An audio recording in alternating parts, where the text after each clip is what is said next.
All right. The Anthony Richardson experience. I have to say, it is one hell of an experience. And I'm not even sure if I mean that in a good way. Because, to be quite frank with you, the Colts may have a problem on their hands. Now, I know what the Colts fans are going to say. It's only his sixth career start, right? 4 last year, 2 this year.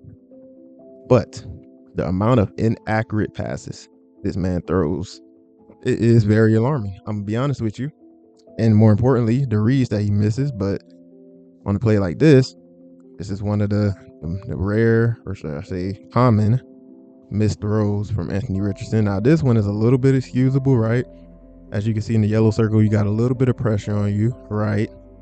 Now, the reason why I won't give him an excuse for this throw is because in my Lamar Jackson breakdown, I know Lamar's year 7, blah, blah, blah. They the same style quarterback. Lamar made this almost exact same throw because he drifted to his left. Whereas Richardson is going to panic when he's trying to throw this crosser, and his accuracy is way off because of the way he tried to throw it. It just looks like he's trying to use just arm talent.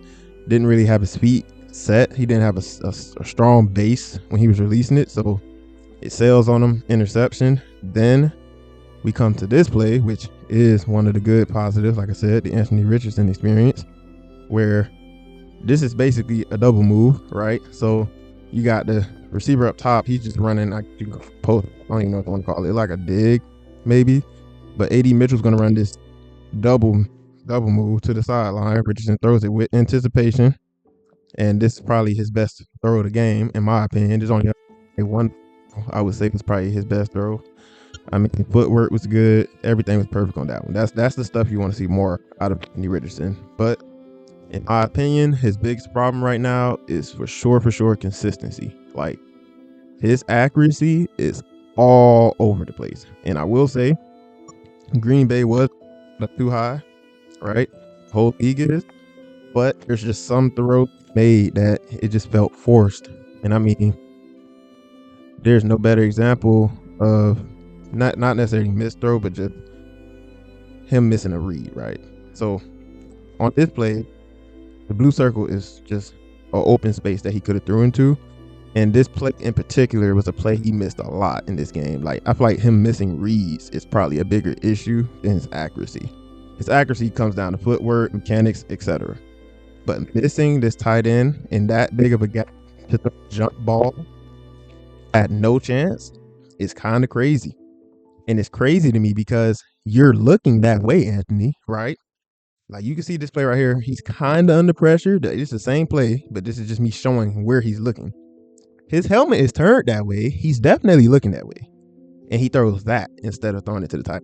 That is concerning. He's missing reads.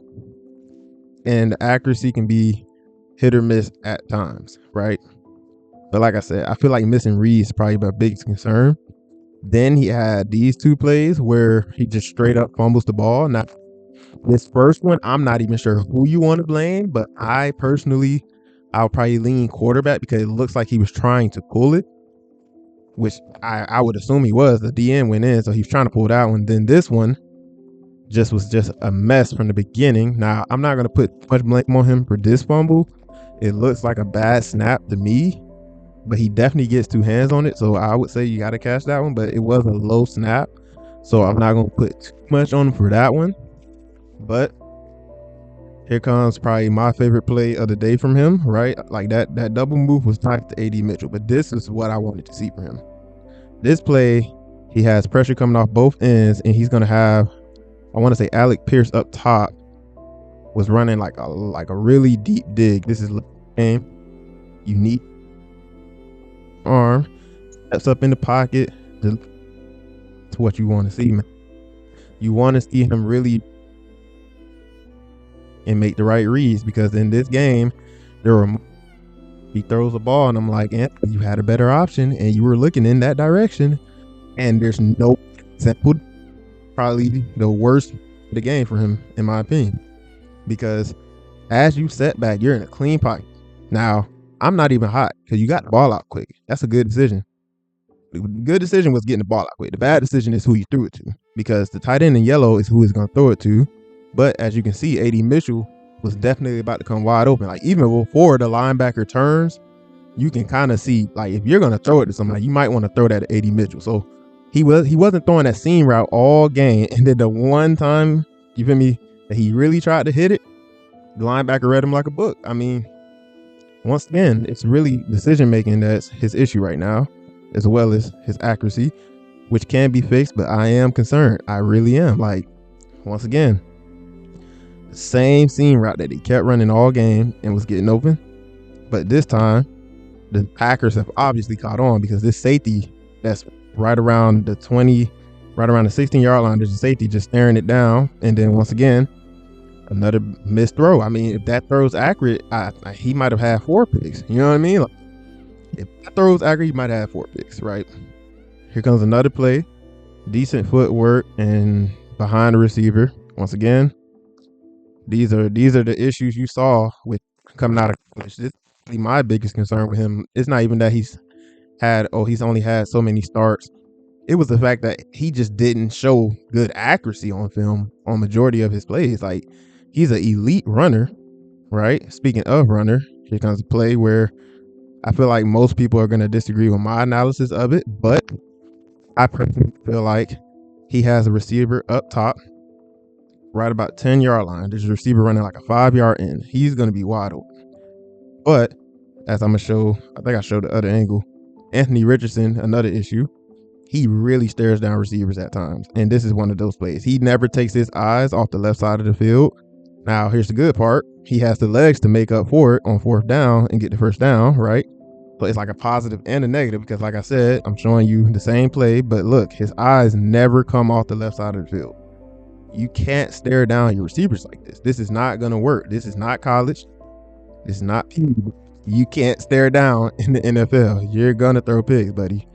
But another positive I noticed while I was watching film and looking at the box score, Jonathan Taylor Steichen. I want to say they call it plays as well.